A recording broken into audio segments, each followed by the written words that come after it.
Here we go, Carolyn. Listen, guys, welcome back to part 2 of the video. Listen, do not even carry on watching this video until you watch part 1. Part 1 of this video is going to be on It's Caroline's channel. This is part 2, so this is not going to make any sense until you head over and watch Caroline's video on part 1. So without further ado, please smash the thumbs up button for me. Hit the bell to be notified, just do it. And yeah, let's get into it. You know what I'm saying? So I guess this could lead us to like the next topic, kind of like what changes would we want to see. So I'll start. Personally, I was talking about the police. I think it should be mandatory that every police officer should wear a camera. It should. No, some people will be switching it off. Yeah. Oh, it's broken today. I'm so sorry. It managed to switch off. It's broken today. So it should be if your camera is switched off, there should be repercussions or anything like that. You first of all, you need to report it. You should not make an arrest without your camera on and working.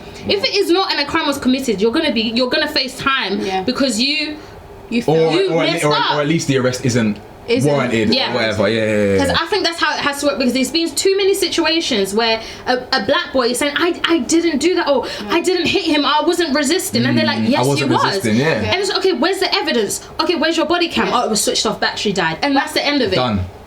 Oh, yeah, I understand that, but I feel like I feel like it could be quite tricky, because if you flip it the other way around here, if you're trying to catch a really bad person for some reason, like your camera just stopped working and you arrested him, and then they say it's not valid because your camera wasn't working. You have to think about it on the flip side. I feel like there should be repercussions, but it shouldn't be like, oh, your arrest is not valid, because that's the extreme. Of course. To be fair, I wasn't actually. Because you have to think about it like. I wasn't being. To be fair, my suggestion wasn't to like. I wasn't being that. We would have to sit down and actually really work out. I feel like everyone should have a working. Fundamentally, working camera. Listen, by the way, if anyone has a problem with that, you need to ask yourself why. Like, why do you have a problem with the police? It should be standard practice. A body camera, but you say like the intricacies of Of course, they have to work it out. But fundamentally, every police officer should have a body cam that works like that, because I think it should be something you check as well, like part of your kit, that you're like, is my cam working? Is it charged? Is it good to go? That's part of That's the thing though. They're meant to actually do all these things, but it's just a case of like, are they following up on it? Like, are the leaders following up on it? This whatever. But there's no punishment for not doing this. That's the problem. Look, I honestly believe that every professional body needs regulation. Same way I'm constantly being assessed as a pharmacist that I'm doing my job correctly. Same way a policeman should be assessed regularly that they're doing the job correctly. Because at the end of the day, everyone's a human being and they make mistakes. Nobody's perfect. And I feel like, because you work for the law, you need to be at higher standards than usual. 100%. Like, 100%. You've chosen that job, so you best live up to it. Because you know what? Yeah, if you kill a police officer, I think you go to prison for life. For life, So they get that privilege. So then why does it not represent in the work you do? Like you can't say, you're gonna go to prison for life, but then you're not like representing what you really truly stand for. Like this doesn't make sense. The police force need to be the most upstanding citizens on the earth. They need to be the example that people follow. They aren't. They're kneeling on people's necks. Do you know what I'm saying? And that also happened in UK, by the way. Again, there was a footage that. So even in today's day and age, where that specific motion of kneeling on someone's neck, that's you're never gonna forget how George Floyd died. And yet, why am I seeing that in the UK, bro? That's what I mean.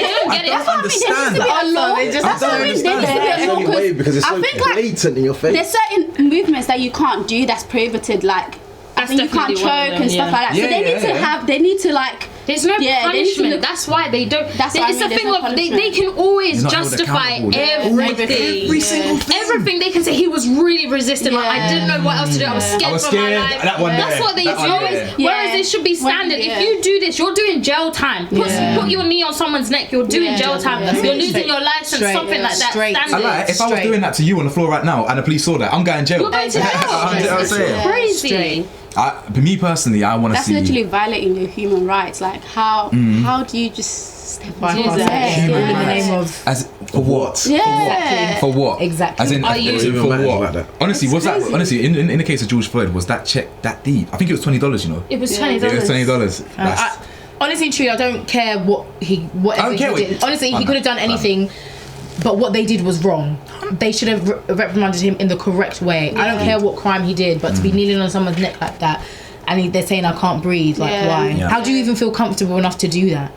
Watch someone literally die in front of you. That's telling you that they're slowly I feel like their training just needs to be a lot better. Way better. That's they were saying, who is it that exposes the training that they do? They were saying, you barely get any training, and it's just crazy. And I think what some white people don't understand is nothing, to me personally, justifies death. If I'm a drug dealer, I don't deserve to die. I mean, some might disagree, but you don't deserve to die. It's not about, he's a criminal, look at what he was doing, he's a criminal. And regardless, even if someone has a weapon, you're not supposed to kill someone. You shoot to disarm. Exactly. You're not supposed to shoot to kill. That in itself is a massive issue that I don't understand how they don't say, okay, why was this person killed? Okay, there needs to be a process of reviewing why this person died. It's a serious thing. Like, he actually died. They actually died. It doesn't matter if he was a criminal, he was a person, just like everyone else that you're trying to save. I think that's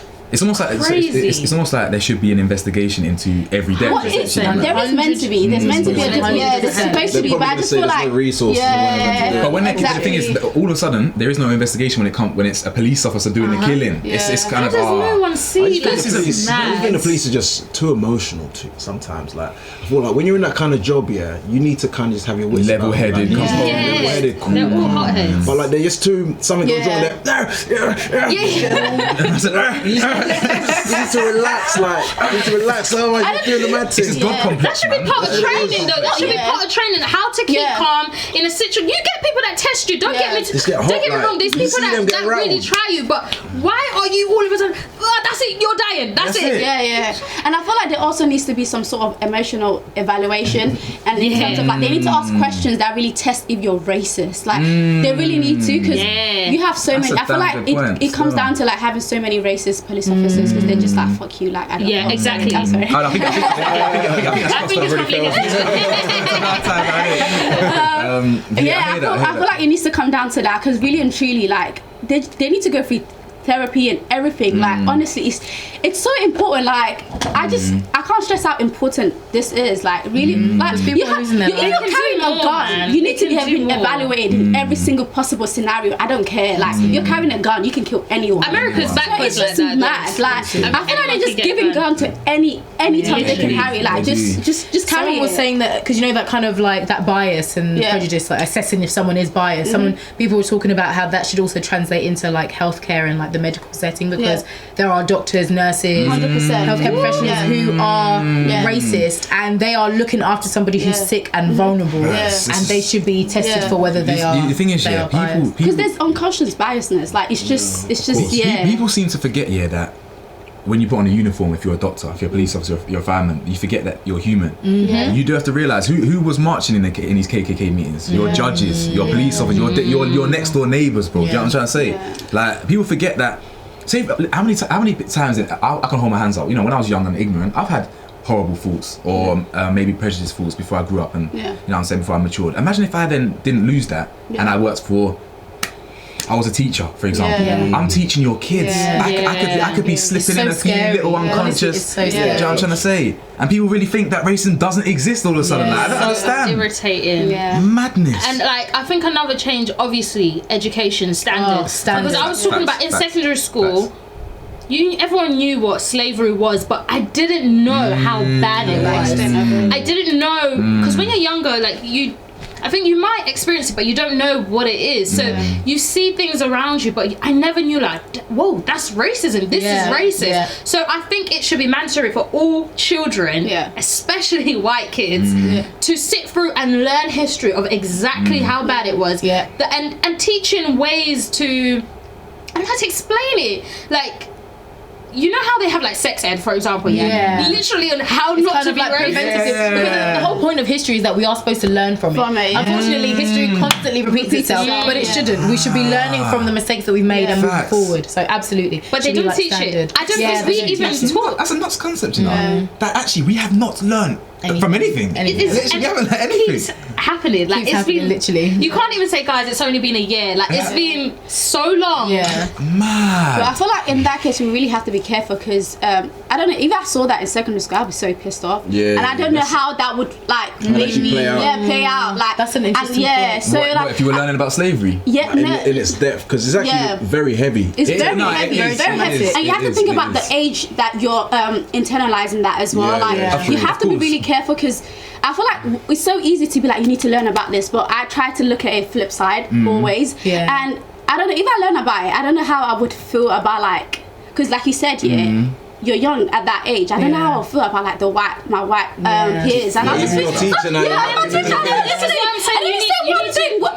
don't say that. Do you know what I mean? You start getting mad. So I feel like you have to be really careful, because you just have to be really careful the way you land that and the way you like execute that. I personally feel like I do agree, but that's all. I think it's all in the delivery then. Yeah, exactly. Because at the end of the day, racism, we internalize racism, and racism is around us from birth. Yeah. So like, we can't just be like, because we're like 15, 16, like, maybe we're a bit too young to understand the real intricacies of race. Boy, they've been drip feeding all the negative stuff from. But we don't actualize it until we get older. I feel you. I do agree with you. We do need to be careful with how, because for me, for example, like when they see us, I still haven't watched it, and I'm not going to watch it because I just don't feel like I need to put myself through that. It's unnecessary. That's what I mean. It's a different context. It's a different context. I was in my 20s when I watched that. Obviously, just came out, and I was so pissed off. But imagine seeing that at 15. No, everything's lock off, madness. Any white teacher say anything to me, like, shut up. Do you know what I mean? Like, that's the way it will be. So you need to be careful in the way you execute like education, so that it doesn't come across like it's us versus them kind of thing. Just have to give them the facts. I just think it's a tricky one. It's a very tricky one. I do feel you, but I feel like at that age you're so. No, I'm not protecting her. I'm protecting us. Yeah, because at the end of the day, I don't agree. At the end of the day, we're the ones that are gonna be pissed off, and if I react because of that, it's gonna be me. It's gonna be on me. Do you know what I mean? They're not gonna see the fact that I'm reacting because I'm upset of what happened, our past, our history. They're not gonna see that. They're just gonna see me reacting, and that's it. Do you know why I don't agree? Do you know why I don't agree? Because I think you guys are forgetting. We learn about Nazis. Yeah, exactly. We learn about the Jewish people that were killed. That is very in detail. And I'm pretty sure that it's emotional, yes, but look at what we're going through because it's not happening. It is what it is. That's our history. All we get is like, this is our history. You have to learn it. And I feel like you can also, of course, you can water it down slightly. I just feel like it just needs to be delivered properly. It needs to be executed correctly. Like, you really need to think about it. If I'm a teacher, I wouldn't be delivering it like in an accusatory tone. I would just be teaching them. I feel like there needs to be someone trained specifically to come into school to deliver those kind of like history. Yeah, it has to be a specific. Yeah, okay, I can agree with that. I just don't feel like any teachers, because really and truly, teachers don't do nothing. They don't have the skills. They just read the book and then deliver it. I just feel like it shouldn't be like that. It needs to be someone trained to come in to like execute it. I mean, all we really had was like an afternoon watching Roots.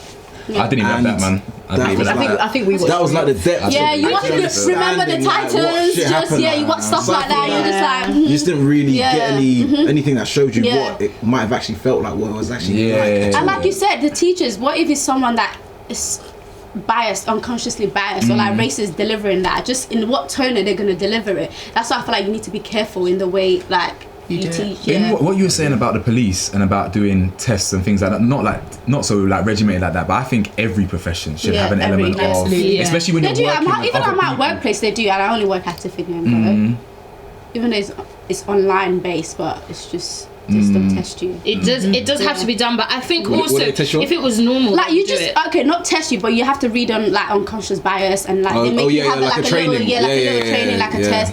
Even though I feel like it's a bit bollocks, but they're trying. Ticking the box. Exactly. I personally, when it comes, just branching off what you were saying, Kazar, about like education, it's so key. Just in terms of like everything, not just like the teachers, it has to be the books that we learn from, the content that we learn. So like, while I think it's important that we learn about slavery because it gives us a context of the world, of our world, so like England for example, why don't we throw in the fact that we were kings and queens out there as well? You get me? Like we can throw that in. Literature. The only black literature I remember is that half-caste poem. That is the only thing I remember reading. It told me. Did we read it? It taught me not to like half-caste as like being called half-caste. I like that. Yes, see? Half pure. See how important that is? That's what I'm saying. So it doesn't always have to be necessarily negative, it can be also like, oh, you know these black queens and these black, did you know you guys did this? Did you know that you guys invented this and invented that? So many and things, it's inspiring, and it's also inspiring for white people to see that, oh, by the way, black people are on the same level. It's not all about talking about, oh, you've got this person and that person that done this. On my mom's life, I have not given one shit about King Charles, King James. Honestly. Who the hell? What do we learn them for? Like, I don't care about anything. It's useless. What do they do? Swap those kings for our kings, and then we can diversify. I wouldn't say swap. I'll say just learn the same, because you don't want to say swap, because then really I know why they can come up and be like, well, we need to learn about. So I wouldn't say swap. I would say we should just learn as equally as important. Because the reality is, this is a white country. This is actually England, and England actually has a history. So and it's important to teach that history. That people here kind of respect and want. You are right. I'm just getting a bit militant right now. But no, Tuesday, And there's so many geniuses. Like, when I tell you, like, sometimes you read into like what black people have come up with, what black people have done for this country as well. Because you know how many white people, even at the people that were protesting Black Lives Matter protest, did you hear? You can tell that. I know you don't have one GCSE. Not one. Because the way that you know when someone is saying stuff that you're like, where did you get those facts from? So you're telling me with your no GCSEs that someone from India came and took your doctor's job? Is that what you know what I mean? That's your first. You take our job. You do that, and it's like, okay, but you don't know. You don't even know what other countries have done for your country. You don't know who built this rubbish country that you're fighting for. But you know what it is, again? Entitlement. Entitlement and ignorance. Yeah, but literally. But like, if you have to remember, remember when Polish people, there was that Polish people taking our jobs a few years ago. Like, that was the narrative that white people were using. A lot of these jobs, they did not want. Like, let's be real, they did not want it. But then, again, it's just this weird. When people are too nationalistic, I feel like it is a problem. Like, and it's because as soon as something different comes in, we fear that change. It's a bit kind of anti. I don't get the mentality. I'm sorry, but I suppose we're not settlers. We came as guests, so we have that kind of like just open-minded mentality. But they're kind of like, even down to the fact that, listen, like, my nan is old, but like she was from, like, if you're 8 years old in England, you had no black people until we started coming over in the boats and whatnot. So you literally have a white world, and I can imagine it is a shock. Let's not get that twisted. When you see only white people to Turkish, Polish, Indian, and then you're fed negative things about those people. So you're like, do one thing. So it's like, these are intruders. So like the fear that like this narrative that black men rape and murder white women, again, pure. Where did you? And the craziest thing is, like, so I'm part South African, so come on, when these lot come to our country and do what they did, which we all know, it's like, you can't tell me nothing about coming to this country. Like, don't tell me nothing after we done. Bear in mind, that whole thing finished about 20 years ago. The segregation in South Africa finished 20 years ago. So and it's like, there's still white people in South Africa now that are racist whilst you were in South Africa. So it just goes to show that you're raised to think that I'm better than you because I'm white. It doesn't matter if I'm in your country. It doesn't matter if you're here. I'm always going to be better than wherever I am. And that, I don't know how you 100% break that. How do you break? I don't know how. How do you break? Have you been there before? I haven't. Okay. Because I fear it's as bad as I think it is. It's really bad in South I think it's a really interesting place when it comes to race. South Africa. They're still segregated, but it's like still fully segregated. It's not as segregated as in, like, it's not people saying you're not allowed here, but it's still very much white people saying. Ooh. But also there are kind of active laws to kind of promote kind of black ownership and stuff like that as well, right? Which is kind of a weird balance. Like, it's the only place in the world where that's the case. It's like racist, but kind of not. It's like undercover racist. They're trying to counter it. Yeah, they're trying to counter it because, for example, there's some like land that white people can't buy. It's kind of reserved for certain. Does that not promote segregation though? Because it's like that only black. No, I think they're trying to elevate it. The playing field is unleveled. You have to do that to make it. I feel like the government are trying, but then it's just the people that are just bringing it down because they still have that mentality. Like Caroline said, we're better than you, so you shouldn't deserve this, even though you're in our country. Like you're in their country. So, I mean, the law's always going to change before the culture changes. I just wanted to branch off what you were saying about equal playing field. This is one of the problems that I have with like a lot of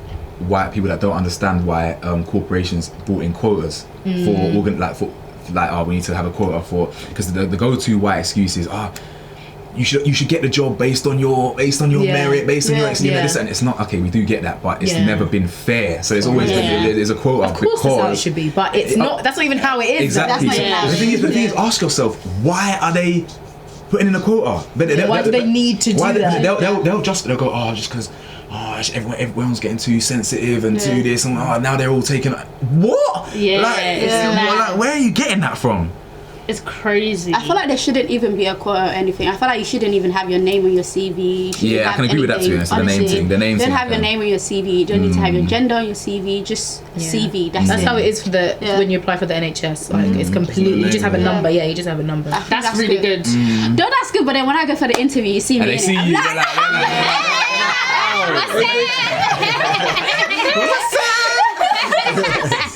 They're shaking hands. They're scared of screen and you don't see the person. Honestly, I swear. I'll change my voice. The person can communicate. Actually do the job. You're not hiring this brick. They're standing there with a fan like. I don't know. It's just it's because I think it's mad that I can be just as qualified as the next person, but because maybe you saw my last name, that's already disqualified. That's crazy to me. What are some? I've never actually fully understood this. Like, what assumptions do they make when they see like an African name? Like, what does that mean? Okay, African name. What does that? So you got African name, and how does that translate into? I don't really want to. I think one example could be like. What do you reckon? So someone has like an accent, for example, right? And they could just say, oh well, the kind of clients that we work with might feel a bit they might not have to. God. Yeah. And I mean, I can see that being the case if they work with people, I don't know, maybe in France or something like that, where a different accent they might be a bit. Yeah. But the reality is that good enough excuse? To not hire someone like you being different equals to you being.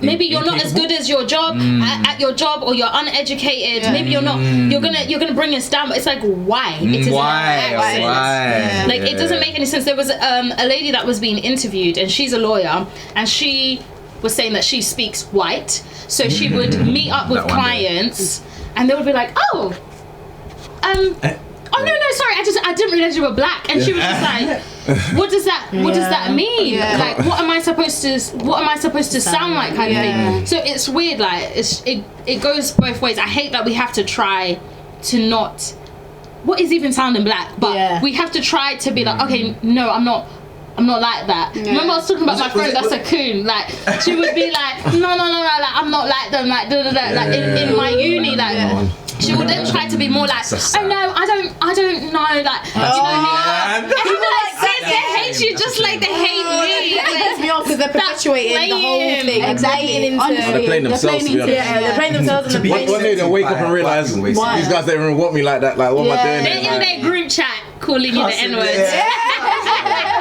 She's going, that's not me though. That's not me. And she would try to be like, you know, like their food when they go to eat on break, she would try to go to their restaurant and say, you don't like that food. You don't like that unseasoned food. You're playing yourself if you're not being yourself.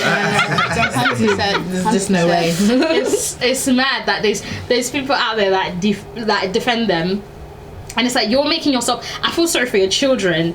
I feel sorry for the children that you're going to raise that are going to think that they're not good enough. They have to try to act like. I have to be less African for me to. That's sad, man. To elevate in this country. If anything, makes me more. I always get upset that my parents didn't teach me Yoruba. Yes, same. Because it would make me feel even stronger. Yeah, they should have forced it. Because that's what the Asians do. That's what the Asians do. You would have felt empowered. I would have felt more empowered. Like, yes, these are my roots. This is who I am. I'll know. Because, you know, we're second gen, aren't we? Or first gen immigrants? I believe. Are we second gen or first gen? I don't know. I'm 30. No,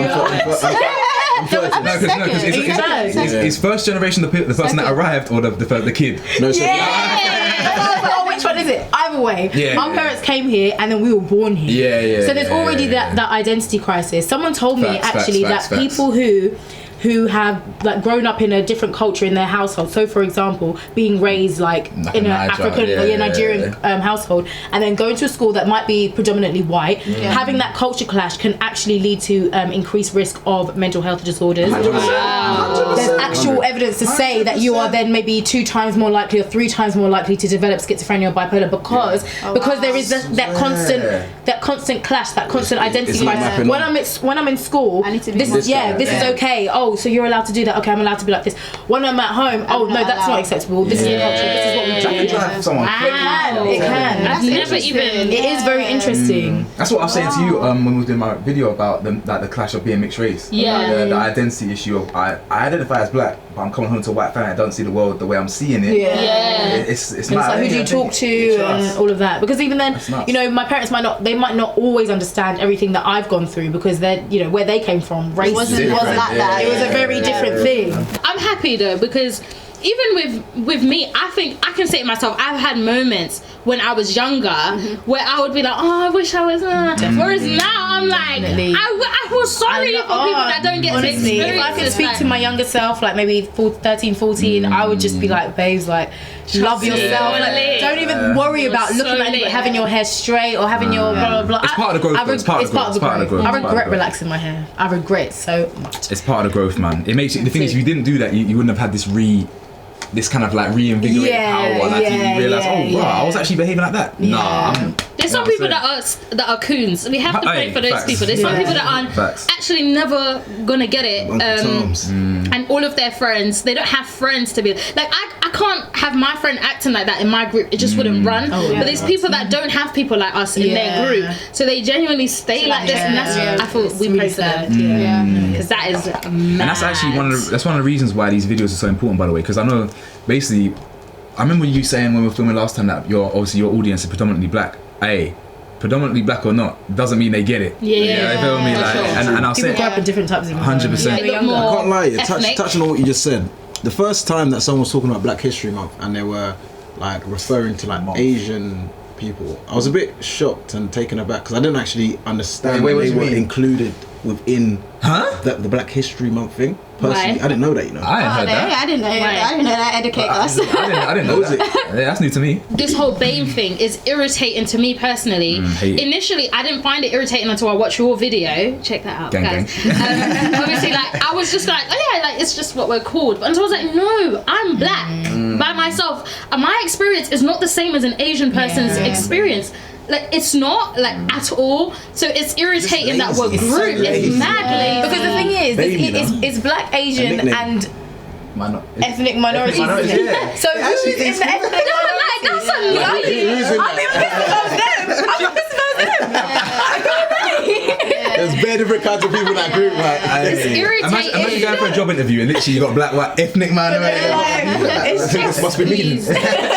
And I feel like it stops people from being held accountable of like, okay, my experience as a black person is different to everyone else's. I need you to acknowledge that as a black person. Don't say, you know, we just want to address the BAME community. No, this is like what's going on right now has got nothing to do with Asian people. I'm not saying they don't have their own stuff going on, but go hold tight, you lot, do your thing.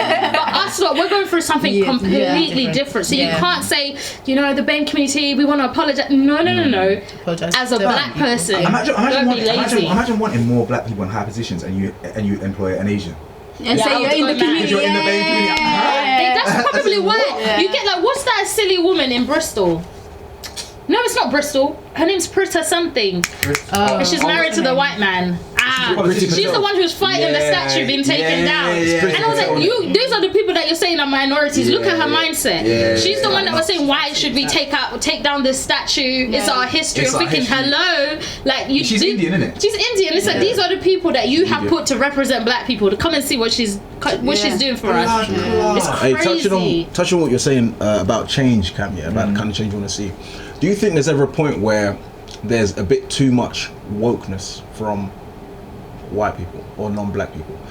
The reason I asked that question is because I was at a party the other night, and this girl we're just having a normal conversation, having a chat, and she's the person that is quite like woke, like in a sense, like she's really trying to. What colour is she? Sorry. She's Jewish. Okay. She's really trying to understand like what's wrong, like people's different experiences. Fully acknowledges that like her Jewish experience and the kind of things that she goes through is very different to a black person's experience. And she kind of voiced this within like the first like 5 to 10 minutes of me knowing her. Right. So that kind of gives you an idea of like what what I mean by like, is there a point where it's a bit much? Like I'm actually at a party now, we're just chatting. And she was just there, like she was in it, like she was really just trying to show that I'm not. I think it depends on the context, doesn't it? Depends where you are. Like, in a party, do you really want to be having that chat in the party? You don't. But at the same time, like the energy she's coming with is what most black people would actually require or ask for from any kind of person. Do you know what I mean? It's like I get it, but at the same time, there's always the right place and the right time for things. Maybe not that, because this reminds me. Well, I'd be happy if I heard that. I'd be happy if I heard that. I was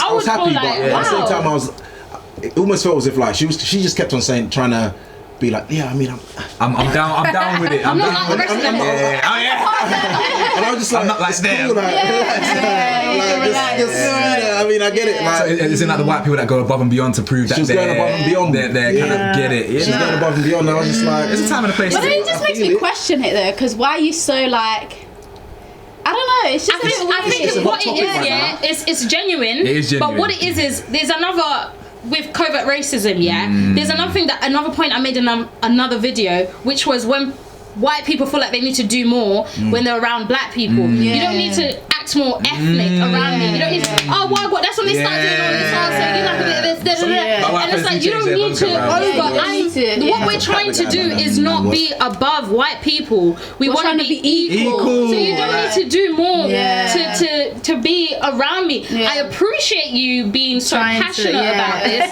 But I'm just here to have a good time, babe. Do you know what I mean? Like, I'm not trying to do all of that. Like it's a bit much sometimes. But we appreciate the conversations happening, but just leave it out for now. But I mean, now that you mentioned that reminds me of another time. I was at like a work do, and me and this guy, like, we were chatting throughout most of the day. Like, you know those work do's that kind of last quite a long time. One guy I've just been with for the whole time, right? And I'm thinking, this guy's cool, but comes a point in the night where he's trying to act like kind of cool and trying to be like cool, like he's kind of changing how he talks a bit. He's just trying, and I was just like, bro, like I was just thinking, like, how you were before is fine. It's cool. You can just chill. Cool, just be yourself in it. And the minute now that I actually have to tell him like ease off. Did you tell him? Yeah, I just said, bro, just relax. But now he's feeling rattled. He's feeling like he's done something. So he's like, I was just like, no, bro, it's alright. But then the more I was saying it's calm, the more I was trying to throw something back. And I'm just like, too much. You're doing too much. And now he's a bit upset. It's like, okay, I mean, you shouldn't have said anything. Okay, I just had to walk off, man. What do you do in that situation though? It's so awkward because it's like, why are you upset with me? I'm telling you to stop acting like that around me. Like, just stop doing that. I don't get it. Why should you be upset? I'm trying to correct you. Like, really, it's mad. It's mad. But ultimately, I think that's a pretty good discussion. Yeah, man. Yes, that was lit. So that's the end of the video today, guys. I hope you enjoyed. Thank you so much for sticking through both parts, part 1 and part 2. I'm very grateful to having my friends on the video with us. I just want to say thank you so much, Carolyn, for letting us use your yard, by the way. I appreciate that. Make sure you subscribe to this channel. You've seen her before, man, so just, you know what to do. Hit the subscribe button. It's Carolyn. Make sure you follow my lovely friends to the left of me on their Instas and their socials. Big up New Styles as well, musicians, future Hall of Fame in the music industry. Forever Section Gangway. And yeah, I hope you enjoyed. Make sure you hit the thumbs up, subscribe, you know all the rest, all that. So safe. Bye.